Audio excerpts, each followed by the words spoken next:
Hi, hello, and welcome. I am definitely not Lad, and I am gearing my character to get started with pugging so I can pug my way to 2.8k rating. Last episode, we got a shit ton of loot in LFR, and I mean a crap ton. I think most of the stuff I'm wearing right now is actually just LFR loot.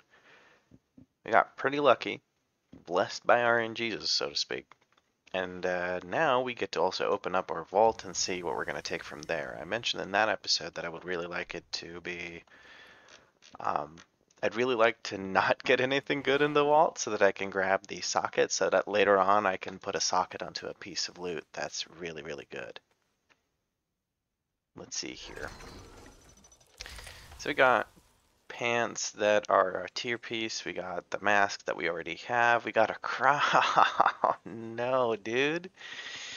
Ominous Chromatic Essence. That's actually such an incredibly strong trinket, especially if anyone else has it. I think I'm going to just take this. I'm going to take this and hear me out. These are veteran tier pieces. These are veteran upgrade track pieces. They're going to cap out at 424. I'm going to get gear that goes up to 437 at the very least. So it just doesn't feel worth taking those. And what I can get out of Aspect's Token of Merit, well, I can already get another Splintered Spark of Shadow Flame, which will speed up me getting extra crafted items, but I'm more worried about my gold than I am about actually getting the sparks. So I'm probably going to not have enough gold to make use of all my sparks, but what I will have, is pieces that are going to need sockets. So I'm going to buy the Volcanic Sculptor right away. Well, let me grab, oh, look at all this stuff that's sold. Hold on. Let's see how much we get out of all that. 14,000 gold just from stuff from doing raids, just from doing content and random crap. I didn't even bother going to grind anything. So I think with 30,000 gold, almost 30,000 gold, we're kind of good and set for a little while. Let me put this thing back up on the auction house and hopefully we can make like another 1,000 gold from that. That would be great. Okay, so on the gold front, we're doing pretty good. We have 3 sparks. We can actually try and get 3 pieces of crafted gear now. So let's make that. Let's get 3 pieces of 424 loot. It'll be the bracers, the boots, and probably a ring, actually. Yeah, I think I'll go for a ring. So I'm just going to blast through 5 heroic dungeons really quick, and then I'm going to switch to doing LFR. I'm just going to fast forward through all of that content, and then we'll start doing actual Mythic Plus dungeons. There we go. That's the first dungeon done. Come on, Decatriarch. Get out of here. I want my loot. I want to get out of here. Oh, I actually did get loot. Is this an upgrade? No, it's not. Unfortunate. Knocking back.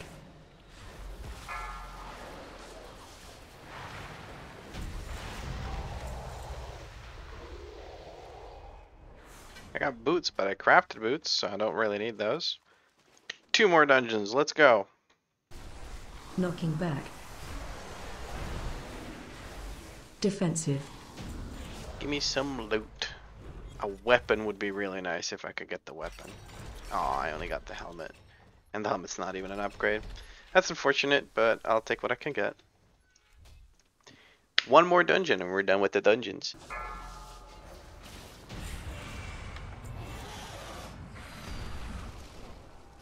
And there we go. That's all of the dungeons done. Let's turn that in, see if we can get a nice little piece of loot. Now we just have to do LFR. Hopefully we get an upgrade for the weapon. Ideally we'd get the one from, what's he called? Rashok.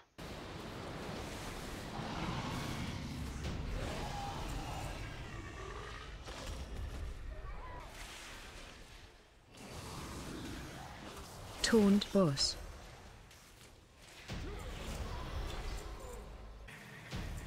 Oh, sweet Jesus. What the hell was that?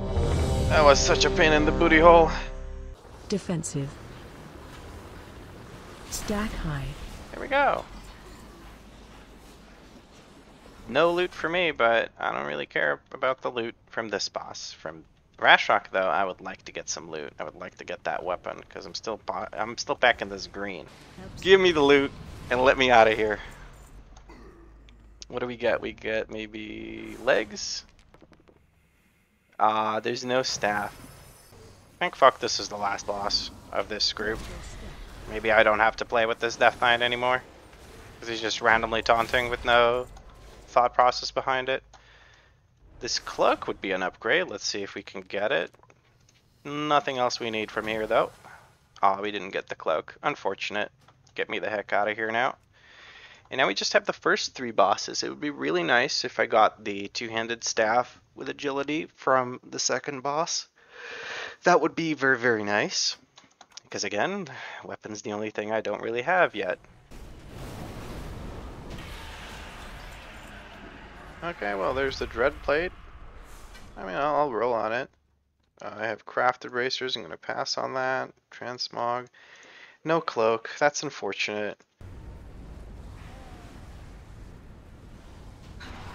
Come on, give me the 2-hander. I'd love the 2-hander. I don't care about off-spec. I'll need on it, but I don't really want it. And Haste Mastery Veteran, I mean, the stats are better, but the champion ring is just so much higher item level. I'll pass on it for all the people that actually need it. So I spent the last few hours trying to work around one specific problem that I have right now on this account. And that is the fact that you cannot set the name of the group finder group that you're making if you don't have an authenticator linked to the account. And to link an authenticator to the account, you need to provide a phone number. And that phone number cannot be the same number as you use in a different account. As you might imagine, I only have one phone number, and that is being used on my main account. So I'm unable to get these 4 extra slots, and I'm also unable to create a group and call it something that I want because Blizzard wants me to use an authenticator. I get that this is like a anti-botting thing. I'm not even going to talk about whether or not it addresses the botting issue that's in the game, but that is incredibly frustrating. So what I'm going to do is I'm going to just find a +2 key, and I'm just going to join a +2 key. Not a +20 something key, I'm going to join a +2 key. The reasoning being, I just want to get my own key, and then I'll host my own keys myself. And the reason that will work is the game will pre-fill things. When you have a key, it'll pre-fill whatever that key is right here. So I won't have to type in anything myself. I'll be able to list the group. Alrighty, so the first key we're ever going to do on this account is a +2 freehold. Again, I explained a little bit ago. I don't know how I'm editing the video, but I explained a little itty bitty bit ago that I am going to just skip doing my first key, my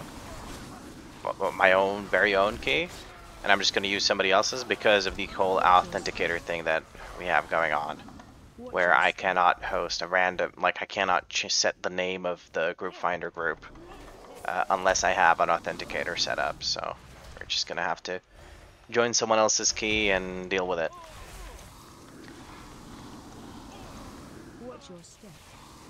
The reason we hide behind the pillar is because of this crack shot guy. We'll just keep shooting, and if he has a line of sight on someone, he's just going to keep shooting and staying far away.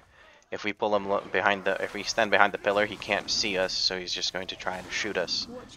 Yeah, so he walks over and to get a line of sight on us and shoots us like that way.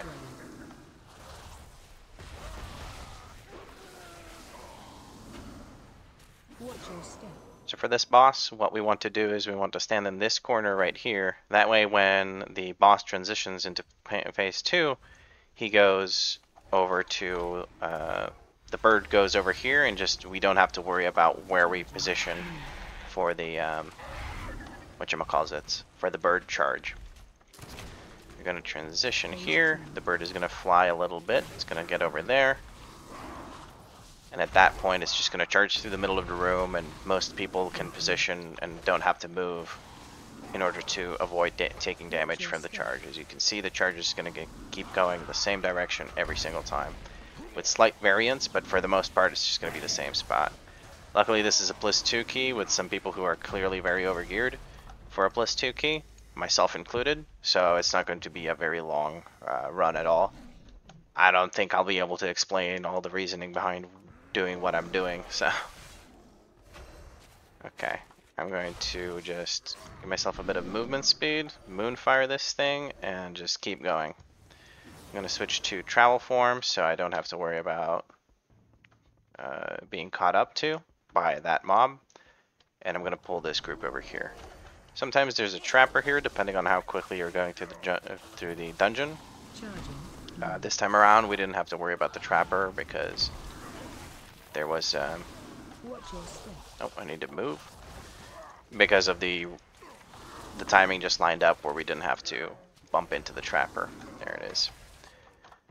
I will, however, pull that trapper, and I'm going to pull the monkey over there, because it is an actual monkey. And I'm going to pop all that cooldowns. I'm going to kick this so that it groups up.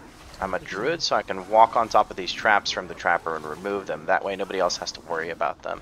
Druids will not get rooted while they're shapeshifted. You can also do the same with Hand of Freedom, and you can do the same with whatchamacallits. Is there something else? Actually, I think it's just Hand of Freedom. I think Ghost Wolf from Shamans also takes care of it. Here you want to interrupt the Frost Blast because they're a massive AoE that puts a slow on everyone as well. I use Incapacitating Roar, but the thing died right at the same time as we use that. We're going to charge in, start dealing with this boss. The Eudora does this jump. The point is to just get behind her. She will always do it clockwise across the room, so you can always figure out where she's going to start shooting from. You want to keep the bosses inside this green goo because it puts a dot on them, and you want to kill the barrels as they come up. Standing in this blue circle will actually give you a buff. You don't want to take the damage for it. It's really not worth it. We're going to try and position him into the green goo. There we go, we got the green goo. Some teammates decided to take it as well, but that's not on me. And there we go, boss is down. Okay, somebody is insistent on pulling for me, even though I can do the dungeon just fine. But I guess that's what you're going to run into in low-key levels. People are going to try and do the dungeon quickly for you, even though you could have done it quicker without them doing this kind of crazy, stupid pulls. I'm going to pull this Crusher and I'm going to keep moving.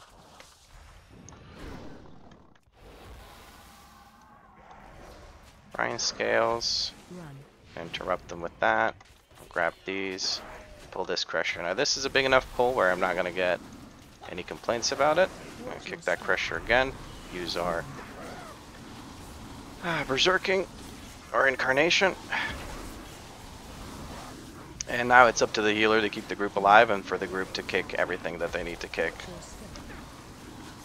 That mage is having a bit of trouble surviving. Pulled a few extra, I guess it's one of the brutes. I got stunned because I charged in to interrupt an ability. We did not activate the roleplay in the pit, so I'm going to run over and activate the roleplay because people are so concerned about doing the dungeon quickly, but all of them just want to do damage. They don't want to actually do what needs to be done to get the dungeon done quickly. I'm going to go ahead and pull absolutely everything because we have enough damage. Usually I wouldn't pull this aggressively, but in this run we really have more than enough damage to deal with all of this very, very quickly to where they won't do any, won't cause any issues. The fact that we're pulling so much. I'm going to use an Incapacitating Roar because we had one person being fixated, and that CC will take care of that fixation. Ideally, you want to be to 83% when you go to the next area. We are missing just a little bit of percent, but I guess these little guys will take care of it. We're still waiting on the pig to jump in so that we can actually catch the pig.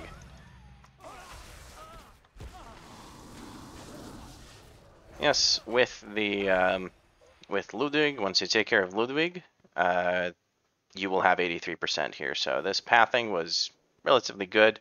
Not perfect, but relatively good. I think it wasn't perfect because somebody pulled for me, but that's, you know, that's them trying to be cool. I got all 3 clicks on the pig. Hey, very nice. I seem to have impaled it on my antlers. And there goes the piggy. Okay. Now we wait for Ludwig to jump in. He jumps down over here, and you can start fighting him. Ideally, you tank him somewhere over here, because that way when he sends out the shells, they all go through the middle. You don't want to keep melee in the middle ever. I'm not going to pop all my cooldowns. I'm just going to use Bark Skin and Rage of the Sleeper. 2 of the melee got just wiped out by that. That's not my problem. They need to figure out where the position. This poor paladin is just getting bounced around like a pinball. And now we wait for the boss. Again, there's no reason to pull any more trash. 83% is what you need to have, so that when you go and pull these groups over here, this one group here, and this one group in front of the boss, and the patrol, that's enough to get you the 16% that you're missing. 16 to 17% that you're missing. So there's a group in the corner that you don't need to pull. It's probably better off opening Mythic Raid tools, or Mythic Plus tools to show that off better, but showing it on the map is just as fine. Here, ideally, as a tank, you want to position the boss so that he stands next to a couple of blood pools. What this will enable, what this will do is it'll enable melee DPS to kite the other Hammerhead Shark into blood pools. But this time, I don't even get a chance for that to happen because the boss just dies far too quickly. Now we can head over to the last part of the dungeon where the last boss is. That is actually one of the scarier parts of the dungeon due to the officers. The officers actually have a very powerful tank buster, which is called Oiled Blade. It alone does a lot of damage, and it also applies a healing debuff, so it's like a mortal wound, so to speak. We're going to kick that, and we're going to go over here trying to position these. There's a mage that keeps trying to pull for me, even though I really don't need them to.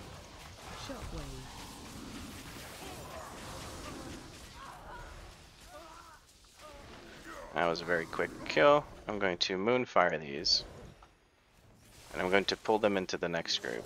Defensive. Okay, I managed to stutter step the old blade. I'm going to kick that. Defensive. Dispel. Knock back that. I'm gonna pop survival instincts. This is probably the worst part of the dungeon for me for survivability. Old blade is happening. Got hit by the old blade. It's not being dispelled instantly. There we go. We got the dispel. It was done in the next global, which is perfectly fine. And that's the enforcer dead. Now we pull the last boss. As a tank, the last boss is fairly similar. It's basically tank and spank. The only thing you really need to do is make sure that you don't tank it too close to the spot where the ad spawns, and that you dodge the sabers. That's it. You also want to sort of position it so that when people drop their, what do they call it, the swirlies that target specific players, you want the boss to be positioned in a way where people can still get to it when they're melee. Range don't really give a shit about this boss. They just kind of zug from the side. And that's Freehold, basically. I probably didn't cover everything because it was a very rapid pace. But we got our keystone, and now we don't have to join anybody else's. We can just host our own. And we got another splintered spark, which is fine. Now we have 5. Maybe we'll craft some more stuff. Maybe I'll save them for when I have worm crests and I can craft some 437 gear. I'm going to take the portal to Valdrakken so I don't have to use my Heartstone. Very nice. Thank you, mages. And that was the first key we ever did on this character, or on this account even. But let's get into hosting my own Uldaman Legacy of Tyr. So hopefully it actually works. Yes, I don't need to change anything, so I'll just list it. And then we'll try and find some people that are willing to do a +2 key. So for Uldaman, the portal isn't where the other portals are. It's actually over here on the map, in this little house over here. Why they put it here, I cannot tell you. I do not know the reasoning behind it, but it's there. What I used to do on my Alliance account, or on my main account, which is mostly Alliance characters, I would go to Stormwind and then I'd fly over here because I didn't know about that portal, but now that I do know about it, it's a lot quicker to go this way. Alright, so now we're doing our own key, which is a Uldaman Legacy of Tyr +2. I believe it's Tyrannical. Yes, it is Tyrannical. So I think what I'll be doing is in this episode I'll just push our way to a +9 key or +10 maybe, and then in the next episode what we'll do is we are going to blast our way to whatchamacallits, to getting full champion gear and getting all of our crests. Maybe not full champion gear, that might be a bit much, but we'll get a bunch of it, as much of it as we can.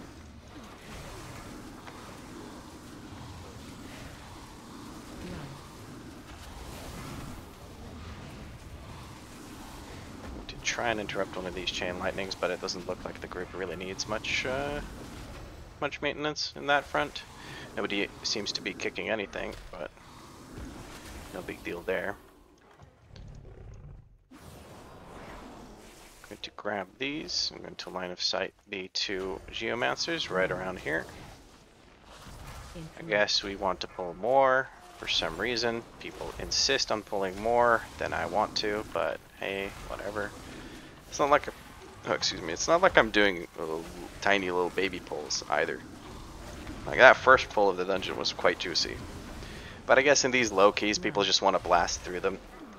And fair enough, you know, there's I get the reasoning behind it. It's kind of boring to do these low keys because everything just falls over dead very, very quickly. Okay, trying to make sure I grab aggro for some reason. Oh, I'm gonna get stunned here. There we go. I'm gonna kick this once the evoke, or once the big berserker guys get close to 40%. I'm going to pull the boss. Like right about now would be a good time, because when they hit 40%, they do berserk, and what berserk does is it makes everything, or recklessness, sorry. What recklessness does is, I want a bloodlust here. I'm gonna stand in this with a defensive up. Why are we not bloodlusting? Somebody should bloodlust. Bloodlust. We have a mage. Mage should bloodlust. Time warp. Mage. Or not. I don't know. I guess we won't.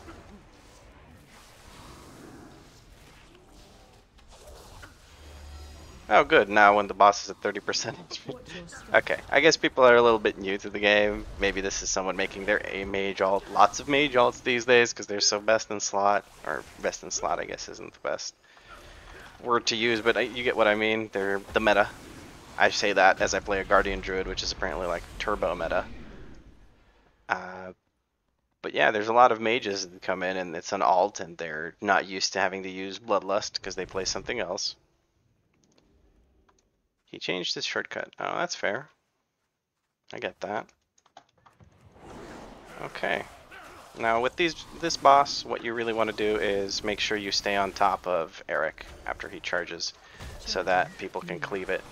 Luckily he's going to charge a very short distance, so I can stay on top of him very easily. And this guy with ricocheting shield is going to jump somewhere and he's going to activate that. We're going to kick that right away. We're still on top of Eric. I got knocked back by something, I wasn't sure quite what. Okay, now we want to bait the zones because they are player targeted. We want to make sure the zones go down and drop somewhere where they won't bother us later on, but nobody else seems to be taking care of that. What happened here? Why is everyone taking so much damage? That's kind of bonkers damage. We're going to give this person a battle res once I have enough rage. There we go. We are mostly ranged, except for the paladin. Oof, I don't really have anywhere to stand. Hopefully we finish this guy off soon. Okay, that works.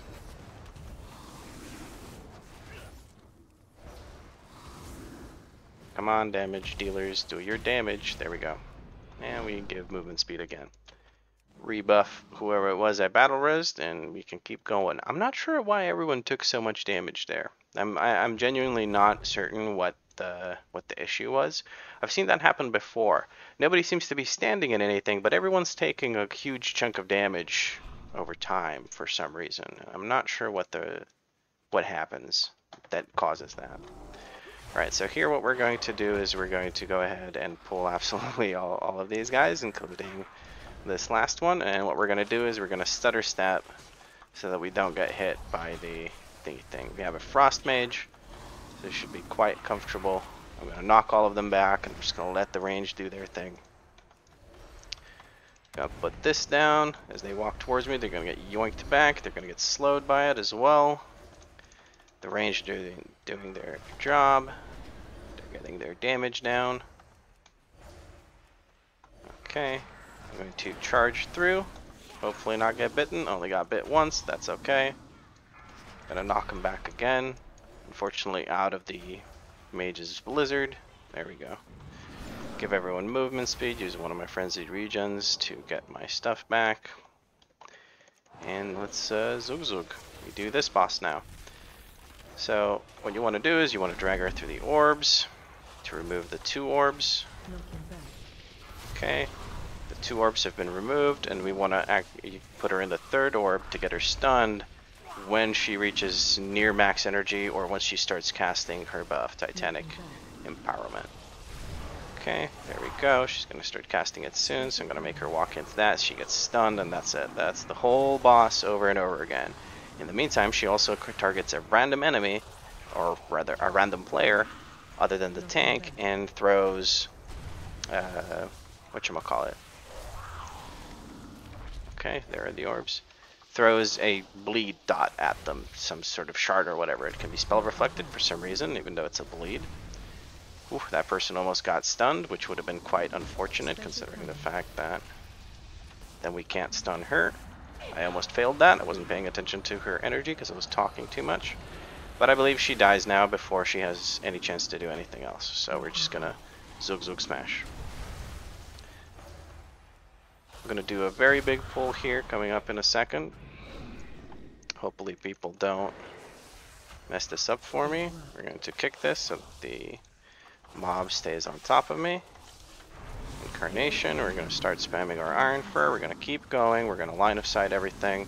We're going to do the same pull we do basically in doing heroic mode of this. And we're going to line of sight over here.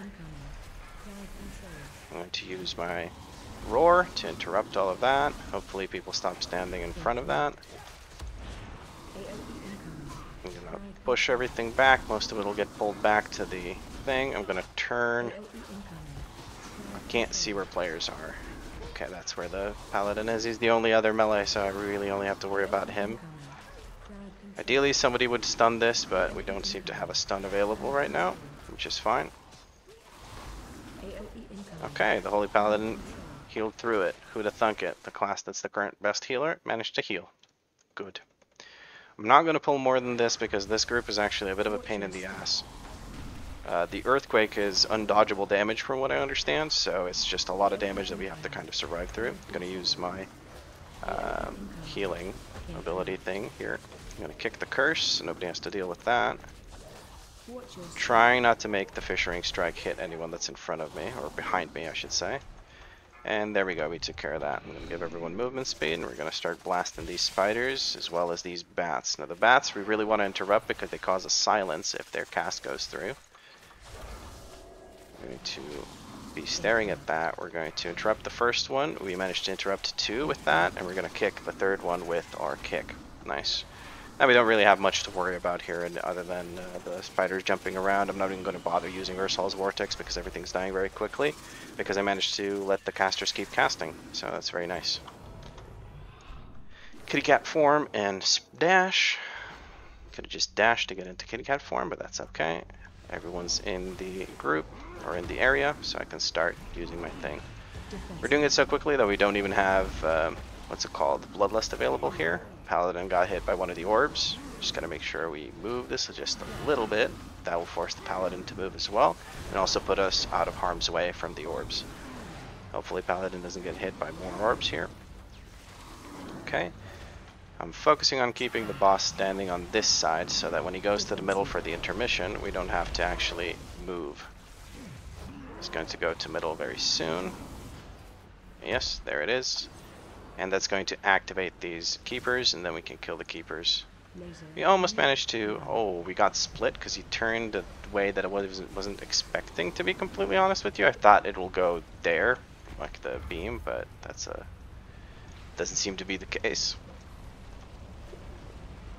That's completely my bad. I should have expected him to turn that way. I just misunderstood the positioning. I do have a battle res available, so I'll use a battle res on the hunter once we get to him. Actually, I don't need to use a battle res because the boss is almost dead, so I'm just going to finish off the boss and I'm going to cast res on him. There we go. Healer accidentally interrupted his res. Rebuff. Get close to everyone else. Give them movement speed, and we're going to do one more really big pull. I'm going to keep pulling. Another gigantic pull. Just going to thrash, keep a dot up on these guys. Charge over there. Swipe, thrash. Keep my armor up. We need these guys for percent. And now I'm going to stand up here. And I'm going to back up into this corner so that the ranged mobs have to walk over to me to be able to cast anything at me. I can't kick that curse without compromising my positioning. Why did I get bopped? It's a thing with these new paladin players where they think that bopping someone would be a really good idea, but it never is because it's the fucking tank. That's rough, but I am a guardian druid, so I just get to survive all of this anyway. 2 hails of stone going off, so I'm going to use my AoE CC. Another hail of stone, 2 hails of stone, we're going to use all of that. We have another set of cooldowns up. We're going to move out of this whole area thing that makes everyone take damage who's standing in it. Let me say, don't bop the tank, it drops aggro. There we go. Maybe that'll help. Okay, we're gonna line of sight over here just for a second. Ah, yeah, it was a misclick. Okay. What a coincidence that all these new holy paladins have the same misclick happening to them. What an incredible coincidence. Having some slight FPS drop issues. Okay. Let me rebuff the guys that got wiped out when I got bopped. These pulls are not exemplary pulls. On a serious key, like on a serious key level, I would not be pulling this big because we would get one shot by the Hails of Stone and a clap from the Ebonstone Golems. But on a shit key level, like +2, where most people seem to be overgearing the key by quite a bit, I don't really mind pulling aggressively. We're just going to pull this group, we're going to wipe them out, kick that haste, really don't need to, let that go through. Mages can actually spell steal it off of them, so if you have a mage and you have a coordinated group, you can let one of the casts go through and have the mage spell steal that, and they get a massive haste buff. Give movement speed here. Charge over to this. Pull the whelps, pull these whelps, and there we go. We don't need to pull the group in front of the boss. These two last ones, they're actually really rough.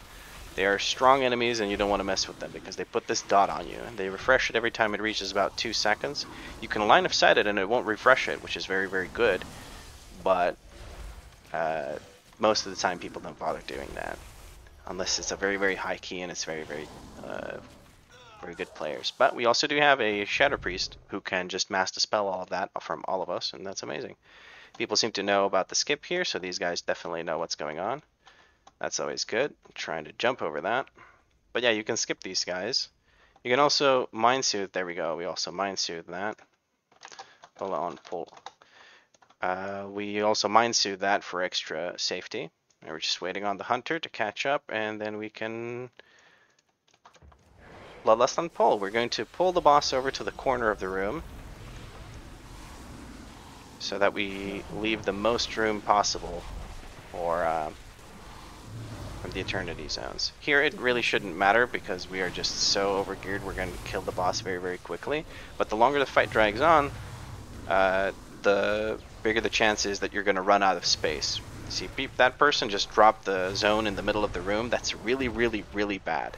You want to drop them around the corner of the room so that you have the most space left because some zones will not go away. when the boss does rewind time. Some of them just shrink a little. Okay, there's rewind time. We have more haste. If you stand in these zones during a rewind time, you get haste. So you want to stand in them and do as much damage as you possibly can. So if you don't have Bloodlust available for the boss, it's really good to actually just use all your offensive cooldowns once he casts, whatchamacallit, rewind time, and just hold them if you have to in the meantime. Because he does it very quickly first on, and then the second one takes a little while to happen. Another 28 seconds until it happens, it says here on the DBM bars. Defensive. So we have a Sand Breath into a Wing Buffet coming in 5 seconds. If you have an AoE talent that helps your group, it's good to use it on Wing Buffets, like a Evoker Zephyr would be very good to use there. So we have a Time Sink on Zote. He's going to drop a big swirly once that comes down. There's a big swirly, but the boss is dead. Very nice. That's the second key we've ever done on this character. If I'm lucky, I'll get a weapon. No, I just get Splintered Shadow Flame Spark. Or a Splintered Spark of Shadow Flame. That's actually hard to say. Say that 3 times fast. Splintered Spark of Shadow Flame. Splintered Spark of Shadow Flame. No way. No. No way. People are asking if we want to do more. I say no. And I leave party. Oh, actually, we get a portal to Valdrak, and I'll take that. I can't use that. Why can't I use that portal? Oh, there we go. I managed to use it. Yay.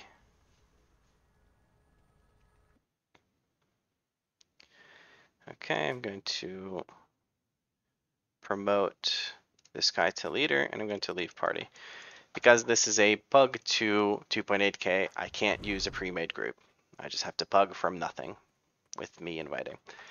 I don't know if the rules for usual pug to 2.8k rating are whatchamacallit, are like you can only join people's groups or you can host your own. I'm going to be hosting my own, but if you guys think I should just join people's groups, I can do that too. But it really depends on how much torture you want to put me through. Because if I'm hosting, it can speed up the process quite a bit, and that's the main benefit I see from hosting instead of joining. But I can also just join because I'm a tank, so it shouldn't be too hard. As a DPS, only joining instead of just hosting would be pretty rough. Even hosting as a DPS would be pretty rough, but yeah. So we can now do a +5 Vortex Pinnacle. For Vortex Pinnacle, I'm going to make sure I set my loot spec to Guardian. The reason being because the tank trinket from there is very, very, very nice. Heart of Thunder is superbly good. Like, it's incredibly good. In my opinion, it's one of the best tank trinkets you can get if you want to be a super offensive damage dealing tank. Because it gives you versatility, which versatility is the only stat that increases trinket damage. And then the trinket itself just does like a bazillion damage. It just does crazy amounts of damage. So I think it's just freaking amazing. Alright, so the third key we do on this account is a Vortex Pinnacle 5.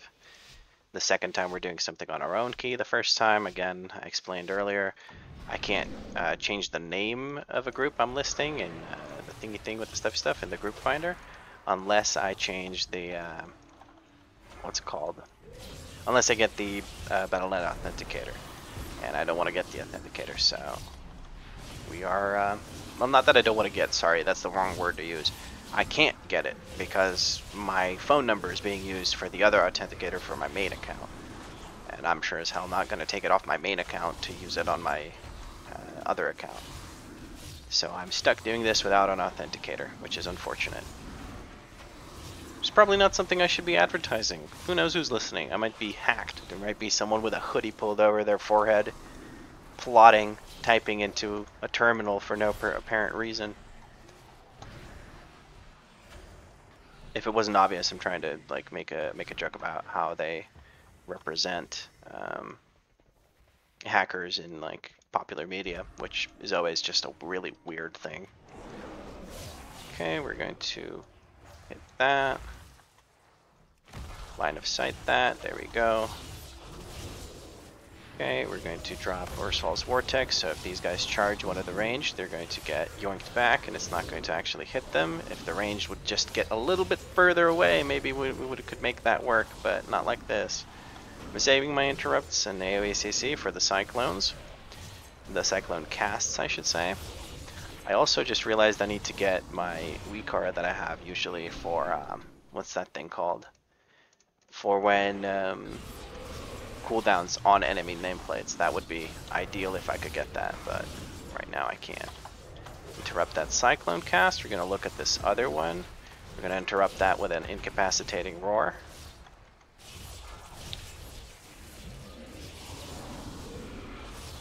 And everything is dead before I have to do it again. Very nice. Fortunately, another rushing wind came out. I'm going to move on to the next group of mobs. These first few groups of mobs here are actually quite hard to do. On fortified weeks, they are usually the make or break point for the run. But since this is a plus 5 key and it's tyrannical, they're just kind of getting stomped. But yeah, these pulls are usually very rough because the what are they called? The gust soldiers will charge a random target. The interrupt time for it, or this, first of all, the casts are not interruptible. You have to CC them. And second of all, the interrupts or the cast is like half a second. So if you don't have a global available right that moment when it's happening, you're not going to be able to interrupt it. And it does quite a bit of damage, which is not usually an issue when there's only one gust soldier. But there are a few pulls where there's one pull where there's two gust soldiers. So one person you have to dispel, the other person you just have to heal the bejesus out of. I'm just going to keep an eye on that Tempest so we don't get shocked from the back. That's never a good feeling. We got our time warp. I didn't even have to yell at the mage to do it. Our evoker is just kind of standing there in the background in the zappy zone. Kick this.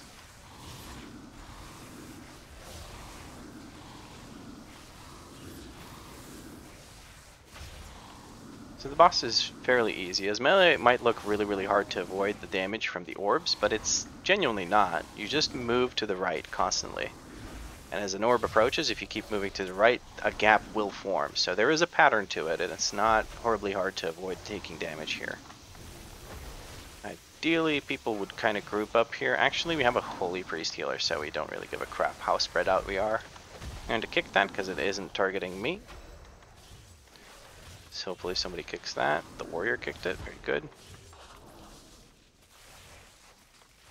I don't have a kick available, but somebody else got it. On lower keys, it's not horribly important to interrupt these kicks, but on higher keys, you definitely want to get those kicks off. With everyone participating, it's not really even that hard to get all the kicks. That poor priest almost got zapped out of existence. I'm going to move over to the priest. Never mind, he doesn't need me to. I was going to say, I'm going to move over to the priest and try and get my, after the wildfire proc to happen near him, but it turns out we don't need to even do that. I don't know why I went cat form when I can go travel form in this instance, but oh well. Now here we want to pull both sides and we want to save our AoE CC in order to interrupt the casts of Cloudburst.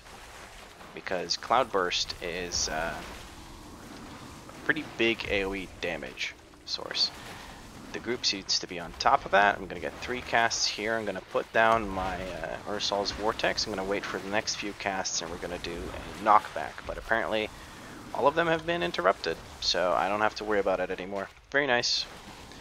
And I'm going to give my group movement speed and we're going to go up there. Turn off friendly health bars because I don't need to see the priest's health anymore. That was just me turning it on to locate him during the boss fight. I'm going to pull this. I'm going to keep going since it's since it's tyrannical weak. I don't have to worry too much about trash damage, or the trash doing an obnoxious amount of damage, but I am going to pop all my cooldowns here to do this more quickly. I should interrupt some of these assassins. The group seems to know what to do. That is always a good sign. I enjoy a group that knows what's up. I was unfortunately keeping the assassins in the healing pool, which is my bad. I didn't realize that until it was a bit late. But no biggie, no biggie. I definitely need to remember to grab the WeakAuras that shows enemy cooldowns on nameplates. That would be very useful for running dungeons because then I know when I need to use my abilities accordingly. And to save my cooldowns, or save my interrupt for that cyclone, never mind, I'll target the other wild vortex, look for his cyclone. It's not happening, I'm going to incapacitating roar, but it overlapped with the mage's knockback thingy. Kick the cyclone, even though he was going to die before it was even going to get that cast off. But better safe than sorry, I always say. Bang those assassins, mage helping me out, pulling that over there, I appreciate that, but I am a druid, so I have very long range quick pull. I'm going to not be able to interrupt that, unfortunately, but we got most of them. The mage can actually spell steal these. That would be very useful for the mage as well, in case it gets hit by the assassins, because it provides a damage reduction. Going to go mount form. Nobody's mounting me. It's just like real life. Haha. That's a sex joke. I'm an adult. Anyway, now that I made that cringe joke, we can move on. Here again, you want to focus on interrupting the cloud bursts.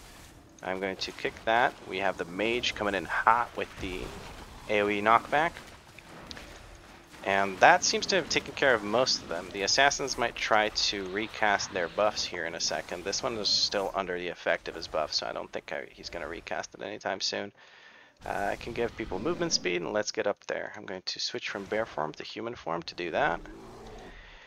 And with this boss, what you want to do is you want to hold him right in the center of the room. So you want to stand here, and that'll put him right in the center of the room. Kind of overshot it just a little tiny bit, but this is the best position for this boss to be tanked in. Why? Because it gives people the most amount of room to run around him and be positioned so that the wind is actually hitting their back, but has the boss in front of them, because that's where they get the buff. If you look at my debuff bar, you'll see a green foot. If I stand on the wrong side of the boss, it turns into a red swirly. And what that red swirly means is that I have reduced haste. If I have the green foot, I have increased haste. I'm going to battle res this. As soon as I have enough rage to do it, I'm going to battle res this healer. And he can take care of everyone else. Okay. So the other mechanics in the boss fight are basically, he will summon the downburst at a random spot in the room. And when that downburst goes off, I'll just wait for it to happen. See, that is the downburst. When the downburst goes off, there's that line. What that line does is it silences you, and it makes you take a massive amount of damage over time. That warrior got hit by the line, so he was just bleeding out. He couldn't do anything because the silence is a full silence. It doesn't let you cast your melee abilities like some silences do. So you have to be very, very careful. This boss is also a bit of a pug stomper because it's a positioning boss. Positioning bosses, in my experience, tend to really mess with people. I don't have a battle res available for the warrior, so I'm going to have to just wait it out. I do have a battle res available in 12 seconds. I'm going to use one of my frenzied regens, and I'm going to get knocked up. When the line comes, you walk into these tornadoes. I didn't explain that when I last touched on this. But you walk into one of those tornadoes, and that knocks you up, and you can basically jump over the line. As a warrior, you can actually heroic leap over the line, as long as you don't cast it right next to the line. Because then you don't get enough altitude, and you just get clipped by it. Release. Take right, skip. Faster than res. So yeah, if you die on this boss, what you want to do is you want to release if you don't get battle resed. And if you release and take the skip on the right of the entrance, you actually end up here faster than the people that are taking this long jump that I just took. So that's a pro tip in the future. Same with the first boss. If you die on the first boss, you want to release as soon as it's over, and then you want to take the skip on the left.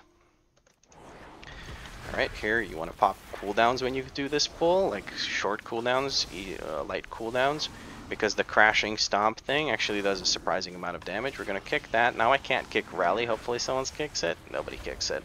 What I should have done there actually, which would have been better, I should have used incapacitating roar to kick the heal, because the guy that casts the heal can actually be interrupted with CC. The executor can't. He's a level 71 enemy. Any enemy above level 70 cannot be CC'd. But since I CC'd the healer, I would have had my kick available for the rally. And that's what I should do on the next group that has that kind of configuration. Now, if somebody clicks me, they'll get carried. Come on. There we go. He figured it out. Very nice. Yeah, but this is what I got the mount form for, actually. We're going to wait for them to step out of that, and we're going to charge. So the reason I waited for them to step out of that is because they, whatchamacallit, we're going to CC that. The reason I waited for them to step out of that is because I wanted them to be, if they stand in this, basically, you can't hit them with spells unless you're in there with them. So I wanted to make sure that they're outside so that my caster friends can hit them with stuff.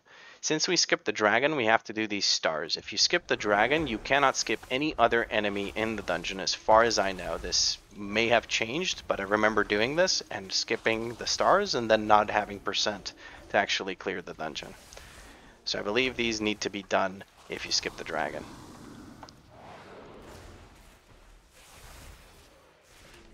Okay, it's the last star. We're just going to let that bleed out. Shortly switch to this, jump, and here we are. Now I'm going to try and CC the two guys with, whatchamacallit.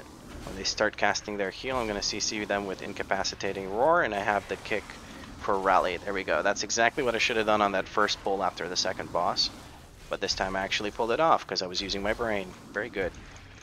Okay, and now we want to focus down the executors of the Caliph, because they're the ones that do the most damage here. Now, since we have a Fury Warrior, or is he Fury? Yeah, Fury Warrior. What we want to do is we want to stand close to this. He couldn't figure out what he needed to do, because what you need to do when you're targeted by Lightning Lash is you need to step into this area. And that's where you're safe from the Lightning Lash. I'm not going to combat res him because everything. Actually, I am going to combat res him. I don't see him dying on the last boss. That seems highly unlikely because the last boss is pretty easy. But yeah, when you get targeted by Lightning Lash, what you really need to do is step into this area. Then after that, the Minister of Air casts thingy thing with the stuffy stuff. If somebody wants to jump on my back, I can carry them to safety. This guy doesn't quite get that. Please don't put levitate on people here. That is such a bad idea. So I almost floated off the fucking map. Whew! I was not ready. Two people put the levitate buff on me and I almost floated off the map. Jeez. Okay, let's redo that. Bear form, charge in, and let's go. So on this boss, there's a few things that you need to take care of. One is he will randomly do chain lightning targeting an enemy or a player. And you want to step away and make sure nobody else is in that circle, otherwise they will get the lightning to jump to them. The other thing he does is he summons an ad. You want to focus that ad down. As long as it has more health than he does, you kind of want to focus that down. What I mean by that, I'll explain that in a second. When he does that static cling, what you want to do is you want to make sure that you jump before that cast finishes. We have a warrior. He's going to heroic leap into this area. No, he's not. He's just going to die because he doesn't know what's going on. I don't think he's done this before. Oof.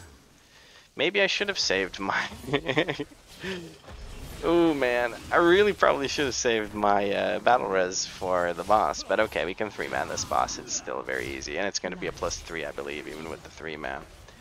I want to switch to the ad.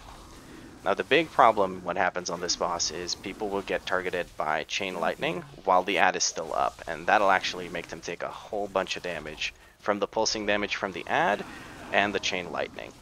Usually this is what you want to save your defensive cooldowns for as a DPS. As a DPS you want to make sure that if you get targeted by chain lightning while the ad is still up, you have a defensive cooldown available that's going to save you from dying. Like right there, that Evoker should have used his scale thing that gives him damage reduction. Jump now. Oh, I failed to do my jump, but I'm a druid so I can shapeshift, and the boss was casting his little field thingy, so I don't have to worry about getting hit while I'm out of bear form. Because usually you don't want to shapeshift out of bear form unless you are 110% sure that you won't get hit by anything. Now here comes the chain lightning. I immediately moved off to the side so I don't get it chained. Because he almost always casts it right after that. I'm going to stay on the boss because the boss is almost dead. I guess these guys are switching over to the ad. That's probably the safe play, so let's do the safe play. Jump now. It's kind of spamming jump there and failed miserably to do it. So I had to shapeshift again. You shouldn't spam jump like I just did. You should probably just time your jump at the end, but that's okay. I'm going to let the priest cast Mass Resurrection because there's 2 people down. Doesn't make sense for me to cast it along with him. Here's the damage distribution graph. Not bad. Warrior was kicking ass most of that dungeon. It's pretty nice. But the... what's his face did more consistent damage, and he had a lot of more damage here on the last boss. Anyway, I don't even know why I'm looking at that. There's a shit key. No way I got the mount, dude. I got the frickin' mount. What? I got the mount. What? Dude, I got the mount. What did they get? They got ring and Sky Shard ring. I don't care about rings. I'm good on rings. This is the first time I do Vortex Pinnacle and I immediately get the mount. Dude, first time in here, I get the mount on this account. That's crazy, dude. It's that new account luck. 100% or 10,000% I typed in, but no way, dude.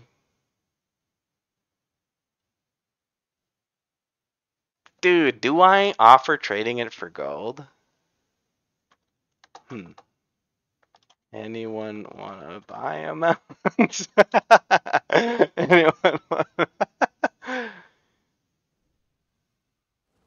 Let's see, maybe somebody wants to buy the mount. Oh, this is a dilemma, dude, because the mount is really cool, right? But I'm a druid, right? So I don't really need mounts other than the ones that you can do dragon riding on. No, nobody even took me seriously. Nobody wants it. Okay, well, we're learning the mount. Fuck it. We learned the mount. There we go. And we're going to set that as favorite. And we're going to remove Tyrael's Charger as favorite. So we use that when we use mounts. Yeah, I'm bugging only. So I'm going to pass lead to the guy that offered to do his key. And I'm going to leave party. And I'm going to Hearthstone out. That was a good run, dude. I got a mount. I'm more excited about the flight stones than the mount, but... That's another thing entirely. Although it's cool, dude. I got a mount. On my first time in the dungeon, I get a mount. That's ridiculous. I swear to God, Blizzard has a thing where they give you extra good luck on a brand new account. 100% that's the case. We still have to do one more key to get to +10. So we have incorporeal. What we need for incorporeal actually is hibernate. I'm going to take away a point from nature's vigil and put it into hibernate. And I'll take a point from here and put it into nature's vigil. And the reason I did that is because if I just take a point from here, it's going to... Actually, let me just show you. If I take a point from here, it's going to take away all these points. So I don't feel like reselecting all these talents. So what I do is I take nature's vigil, put it here, take this, put it back. And now I have a actual keybind that I can use to CC things. I'm going to put that on shift mouse button 4. Yeah, I guess that's good enough. And then I'll use that to CC the incorporeal when they come out. I can take care of one. Hopefully another person takes care of the other one. Otherwise it's going to be a pretty rough run. But what key was it? Neltharus. Oh boy. I really don't like Neltharus as a dungeon, but you gotta do what you gotta do. You can't really pick and choose when you gotta host your own keys. Alright, we are beginning the 4th key we've ever done, I believe. Yes? +2, +2, +5, +8. This is the +8, so this is the 4th key we've ever done. We're gonna give people movement speed, and we're gonna get going. That guy got hit pretty fucking hard, so I lost aggro. We're going to go ahead and just do this. Move things out of that. Okay, reactivate that. So here we're waiting for the Thaumaturge before we actually start consider moving on to the next group. What am I even saying? We're going to incapacitating roar that. We're going to kick this. Make sure I don't stand in that frontal because it does a lot of damage even to a tank. In general, if you can avoid some sort of damage, you should avoid that kind of damage. Here's the first guy. We're going to hibernate him. The other one was Shackle Undead. Very nice. The priest knows what's up. Priest is going to take care, well, one of the priests knows what's up. They're going to take care of those. I can hibernate the other and we can get good, easy run. I'm going to save my CC for if he casts more than once. The reason we're worried about that cast is if the debuff that he casts with that goes to 0, if it times out, it summons a elemental that you have to kill, and it does pretty nasty pulsing damage to the group. So we don't want to have to deal with that, so we just go ahead and kick it or interrupt it or dispel it, ideally, but sometimes there's too much going on in the heat of battle to dispel it. That's what we'll say. That's the excuse we'll give. Gonna kick that. Incapacitating Roar did the other thing because the Spine Crusher was also using Brutal Slam or Brutal Strike or something along those lines. Okay, we killed the Thaumaturge before he got anything else done. Okay, we're going to pull this into the boss. The little RP is going off. There we go. And we can pull the boss. The boss basically is fairly simple, if a little bit annoying. Good thing he got nerfed into the ground multiple times. But the core of it is people want to position so that if it charges them, what happens is it charges into a wall. So it's going to charge soon. I forgot to put the WeakAuras in. There's the blazing charge. Hopefully the hibernate. Okay, I hibernated that one. That's good. I want to move it out of the pools on the ground so it does less damage. Very good. And there's the volatile mutation. That puts a dot on everyone in the room. You do not want the boss to be in a puddle when he does that, because it'll do a lot of damage. The lava spray, you basically just stand still. It'll target a random person and there's nothing you can really do to do anything about it. Okay, we still need to move him. He's still standing in the lava. We've moved. Okay, people are baiting correctly. They're baiting to a wall that's close nearby. While it's on mutation, I'll use Barkskin for that. I don't really need to worry about it, but other people do. By other people, I mean the DPS and healers. Tanks really don't have to worry too much about that dot, because, you know, you're a tank. Okay, oh, I got floated. Should have noticed that sooner.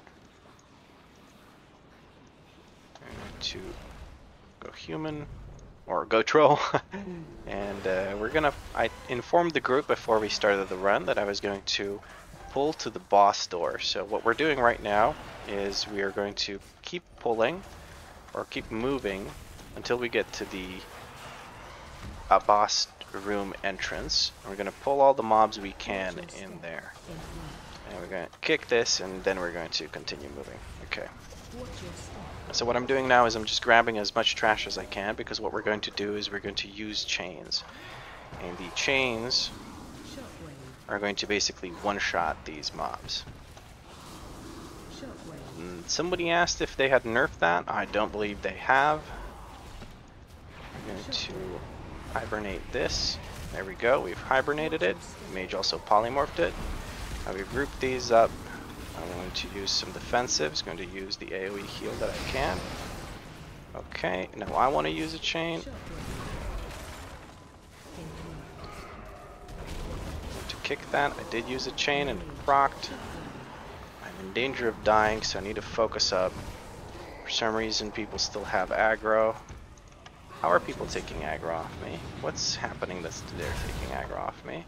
I'm gonna kick that because we don't want this Lahar guy to get healed. I believe someone hasn't used the chain, but I can't say for certain because my party frames are a little weird and they're not showing me. They're showing me all sorts of buff, but they're not showing me relevant debuffs, which is a bummer. But oh well. The group is dead. That was a fairly fast kill for a very massive pull, thanks to the chains. Nulthurus weapons are doing the most damage in the group. That's fair. We're going to pull this. I'm not sure if we need to stagger break the chains or not, but we're going to find out, I guess. I'm going to pop all my cooldowns and make sure I do as much damage as I can. We want to kill this boss quickly. Ideally, we would do it without him using the intermission phase twice. So what the intermission phase is, basically, he will target 3 people with a chain, which will never beat a tank unless there's no other people alive. And those people, yeah, the grounding spear. So what happens is those people need to move out, stretch out the chain, and then he needs to get hit. I'm going to move him away so that he doesn't get hit by that chain. What happens when he hits one of the chains, I guess we'll hit 2 at the same time. That's 1. I'm waiting so that the dot goes off. Whenever he breaks a chain or touches a chain, he puts a massive dot on the group, and that dot stacks. It lasts for, I believe, 3 seconds, maybe 4, and you really want that dot to go away before you break another chain, because it'll do too much damage. It'll do twice as much damage, and it'll also prolong how long the damage is happening. So ideally, you would break 1 at a time, or if your healer is capable of healing through that massive dot damage, you would break all 3 at the exact same time, ideally, and then the healer can just heal through it. I'm going to CC that one. The other one's polymorphed. Very nice. Polymorphed and Shackle Undead. We're not going to break chains here. Even if it was a little bit higher on HP, we would not have broken chains there because there's no reason to. The reason you're trying to break the chains or on him is because you don't want him to finish his channel or whatever it is where he's doing the big explosions and everything, because what happens then is an even bigger dot gets put on the group, and if that bigger dot gets put on the group, well, hasta la vista, like, you're most likely dead. I don't know who can out heal that unless they're massively overgeared for the content. Okay, and we're gonna wait for them to group back up here. I'm going to interrupt everyone's casts like this. I can use the chain again. We're going to use the chain again, like so. Healer is doing an amazing job. I'm not taking good care of myself here in these pulls. And there we go. That's a very, very well done, well executed chain. We're going to go ahead and run upstairs. We're going to skip this guy. I don't really need him for percent. I don't think so, at least. I would hope not, but I don't think we need him for percent. If we do need more percent by the end of the dungeon, we will get we'll just pull extra after the last boss, but I think we're going to be good on percent. Okay, we're going to charge over here. We're going to pull this group up here as well, and the Iron Torch casts the same thing that the what are they called? Thaumaturgus casts. And the reason that's relevant is because you want to focus on interrupting them. Yeah, there it is. Mode of combustion. Even the BM lady says that I need to interrupt. The reason you can't hear DBM lady is because I've switched her to a different voice or sound channel, so she's much quieter than she used to be. But I might switch that around because I miss her voice. I miss her voice so much. Okay, we're going to focus the Iron Torch. We're going to wait for the Bone Splitters to cast what's called Bone something. Dragon Bone. Ooh, there we go. I barely got it because I was too busy looking at something else on my bars, like a dum-dum. But we want to interrupt that because with CC, because it puts a very strong bleed on the target. And usually that's something you can't really heal through. In hierarchies, especially on Fortified. On Fortified, it's absolutely brutal. Now we're going to pull the Lava Bearers into the Commander. I'm going to grab the one that I'm standing on. There we go. All of them have been CC'd. I don't want to pull anything else other than this because I just don't want to form a habit of doing that. Because this is a pretty nasty pull. The Commander guy does a very strong AoE. Not this one, but the other one puts a big circle around everyone and you have to avoid stacking. That thing does quite a bit of damage, and I don't want to get into the habit of pulling this and then maybe pulling that group over there. It's just too much. Especially on Fortified keys, these guys are rough. Pretty rough. I don't know if there's a route that lets you skip them. I've seen some that lets you skip them, but I like to keep it nice and simple unless I'm doing like super high keys, which I don't even do. The highest key I've ever done is a 22. So, not a big gamer like some people out there. here ideally the group would be kicking these melts, and we would let our long cooldown kicks focus on the iron torches, because they cast more rarely than the what are they called, the lava flares. But for now this will do just fine. But in hierarchies you really need to interrupt, especially in fortified. Again, in fortified, interrupts are a godsend. They save the healer mana, they save you your health, they save a lot of things, and they save you from wiping if you do it correctly. So I'm going to pop some cooldowns here, and I'm going to try and get my CC off, and I'm going to kick that since I have to. Thought one of those might go through if I don't kick it. We got the Bone Splitter coming up with his cast again. We're going to knock everything back so he doesn't get that cast off. I really don't want that bleed happening to anyone.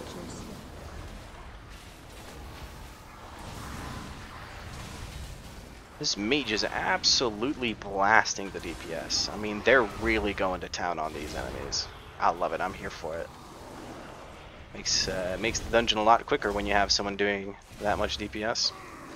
Alright, finish that off, and we're going to start with the boss once everyone jumps down. That is the priest. Jump down. Okay, there we go. Hopefully nobody pulls that trash. I'd prefer not to have to pull it. Okay, there's the big AoEs. Right now everyone's nice and healthy, so I'm not going to use anything for it. Healer can top everyone off. Okay, like that. I'm going to have to try and avoid all that. Special coming. He just strikes. I'm going to get ping-ponged well. Yeah, once he drops that circle I can charge back. But basically this is managing your health bar in this fight and avoiding the swirlies on the ground. That's the whole thing. I'm going to use my Nature's Vigil here so that I help out with healing. Not much, but you know, it's something. Every little bit helps. The warrior's being greedy. He doesn't want to move away for that. So I'm going to maybe get hit by that. I didn't, luckily. I'm going to get knocked back again. Wait for that. Very nice. He's almost dead, so I'm not going to use my incarnation here. I'm just going to finish him off. Hey, I'm ready for raiding. Very nice. Alright, I give everyone the speed up. We're going to try and run up here before these guys come over. The priest made it. We're all good. All's well that ends well. But yeah, that boss fight is not very hard. One thing that I guess I didn't mention is that you have to, whatchamacallit, when you get targeted by a little circle, it goes on to 3 DPS or 2 DPS on the healer. It never goes on the tank. What you have to do is kind of step away from the group, or like the warrior, you can stand right there, but stand in the same spot constantly so that people can expect which direction the ads are going to come from. Or not the ads, sorry, as much as I appreciate the slow fall, I'd rather just drop down. Am I stuck? I'm not stuck, okay. I thought I was stuck for a second, I was worried. Okay, the mage floated off to the side. The mage just got stuck behind everything. Okay, but yeah, as I was saying, it'll put down an effect on the ground. It'll put down swirlies away from. It'll put a dot on you when it hits you, and it'll put swirlies in a cross shape from you. So to your left, to your right, and behind you as well in the same way. I'm explaining this extremely poorly. I already know that I lost some people with this explanation. But basically, in a cross for me, if you look at my cursor, like this and like this is the direction of the swirlies that you drop when you have that ability hit you. I'm going to finish this guy off real quick. I'll give everyone movement speed and we can go. What I'm going to do is I'm going to pull this. I'm going to keep moving. The second this guy starts casting, I'm going to kick him. And we're going to pull this with the rest of that. I'm going to use one of my Frenzied Regens. Bark Skin. Rage of the Sleeper once it's off cooldown. There we go. I'm going to save my kick for Molten Army when it comes out. I'm going to grab this one that's further away with my Hibernate. There we go. Somebody hopefully gets this. I'm going to kick it, but somebody needs to get it. There we go. Now I don't have a kick for the Molten Army. What you have to do here is you have to break these shields to make Molten Army kickable. Nobody's kicking it. We have a lot of people in the group and nobody's kicking it. There we go. I managed to kick it near the end. Not ideal, but that'll do, pig. That'll do. Yeah, that's one big thing about people that do lower keys is they do not kick ever. They never use their interrupt abilities, and it's very, very frustrating for me because, I don't know, I'm just so used to actually just using the interrupt ability. I don't use it all the time. What my issue is that I try to save it for the high value kicks, like the super important abilities. I try to make sure I kick those. I'm gonna pull this one warden. He pulls with a lava mancer. I guess I should have pulled that after the boss, but oh well. But yeah, the reason I pulled them is because we're missing 1%. Shockwave. Focus on the lava mancer. When the shield goes down, or shield goes up, you should focus the shield down. When the shield breaks, it does damage to the group, but when you're pulling a smaller pull like this, it doesn't matter when you break the shield. We're going to interrupt the Molten Army, don't let any of those ads go through, and we're ready for the boss. Now on the boss fight, what you need to do is you need to find a treasure on the ground and pick it up. Pretty much always you will pick up the treasure right away. You're not going to wait for something before picking up the treasure. I'm going to grab this one that's further away so that people have a better chance of getting these other ones that are closer to the center of the room so they don't have to run quite as far. And I probably should not have used my incarnation there. I probably should have saved that for the DPS, like the big burst phase. Because the way it works is when the boss puts up a shield, you use this extra action button to hit that shield, like so. And once that shield is broken, the boss takes extra damage. So this is where I should have used my DPS cooldowns. I still have Incarnation running because it just lasts for so long, but I didn't have it running the entire time. Maybe the last second or two I missed, but that's no big deal. I'm going to grab this one that's closer. There we go, the mage got the other one. Very, very nice. Or not, yeah, the mage or the priest. Yeah, the priest actually got it, looks like. I'm not even sure, but whoever got it, good job. We did Mythic Neltharus. Hopefully I explained everything. I know I fudged the that one boss's explanation, but oh well. Oh, and a veteran chest piece. Nobody else in this group wears leather, so this is going to go in. Oh, that's not it. This is it. Veteran chest piece. That is going to go to the vendor because nobody else here uses leather. Thank you for the run. I forgot to say thank you to the other groups that I did. I'm just going to leave now and use my Hearthstone. Now we have a plus 11 key. We plus 3 this thing? Damn. We're doing well. We're doing well. But I don't want to do an 11. I want to do a 10 or a 9. Ideally, well, I'm going to do a 10. So what I'm going to do is I'm going to drop the key by 1. So the way you do this is you go to the, oh, excuse me, I'm having a little bit of hiccup issues. You go to the Pandaren lady over here. She's the one that manages keys. And you say, my keystone level is too high, could you blah, blah, blah, blah, blah. And there you go. Now you have a plus 10 Underrot. So in the next episode, we'll be doing plus 10s and we'll be farming champion gear. We'll be farming Drake crests and just trying to gear up as quickly as possible. Once we have all the Drake crests we need, we'll move on to doing higher keys, which start dropping worm crests. And then once I feel very, very comfortable with my gear, I'm going to start pushing keys as hard as I can. Thank you very much for watching, and I'll catch you in the next episode.